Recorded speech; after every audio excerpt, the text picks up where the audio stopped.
Hello' everyone, আজি আপোনালোকৰ ওচৰলৈ এখন বিশেষ থালি লৈ আহিছোঁ। বিশেষ থালি মানে একেবাৰে ঘৰুৱা বস্তুৰে বনোৱা এখন বিশেষ থালি। আৰু এই থালিখন সিদিনাখনে মাৰ ঘৰত খাইছিলোঁ। ভিডিঅ'টো দিওঁতে বাৰু দেৰি হ'ল আৰু গোটেইকেইবিধ বস্তু একেবাৰে ঘৰুৱা হয়।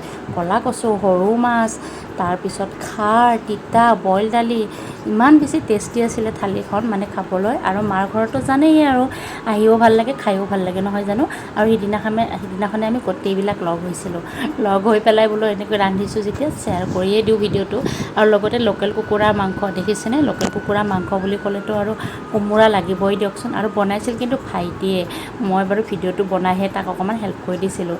আৰু এয়া কুকাৰত বনাইছে, যিহেতু লোকেল কুকুৰাৰ মাংস হয়। গোটা মছলা, পিঁয়াজ, আদা, নহৰু দি সি মাংসখিনি দি দিছে আৰু ধুনীয়াকৈ মাংসখিনি ভাজি লৈছে। আৰু খাবলৈ যে বহুত বেছি টেষ্টি হৈছিলে, মানে সাংঘাতিক ভাল লাগিছিল। এয়া আদা নহৰু সি দি দিছে আৰু লগতে কিবাকিবি মছলা দিছে আৰু গুড়া মছলা। মই গোটেই মানে আপোনালোকৰ লগত ভিডিঅ'টো দেখাই থকা নাই, কাৰণ মাংস সকলোৱে বনাবই জানে দিয়কচোন। কিন্তু আজিৰ মাংসখন অকণমান বেলেগ আছিলে। সেইটো হৈছে কি জানেনে, এয়া দেখিছেনে, মান ধনিয়া পাত দিছে, তাৰপিছত আপোনাৰ ভুই আমলখি পাত, আপোনালোকে বাৰু চিনি পায়নে নাই।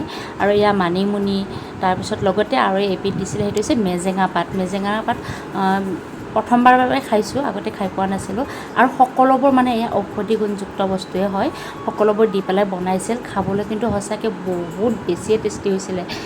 সিদিনাখনে ফাৰ্ষ্ট খাইছোঁ মেজেঙা পাত। আৰু তাৰপিছত এয়া কোমোৰা, আলু গোটেইখিনি, কোমোৰাখিনি মস্ত ডাঙৰ ডাঙৰ কৰি দিছে দেই, কিন্তু খাবলৈ ভাল হৈছিলে। সি কৈছিলে যে ভাঙি যাব যিহেতু কুকাৰত, সেইকাৰণে বহুত বেছি ডাঙৰ কৰি দিছে।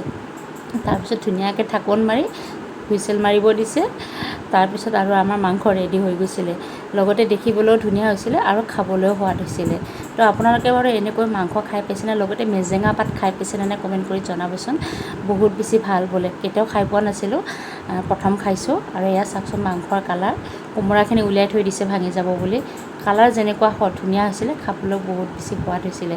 আৰু একেবাৰে শেষত আকৌ সি মান ধনিয়া পাত দিছে। সি অকণমান ধনিয়া পাত খাই বেছিয়ে ভাল পায় বাৰু।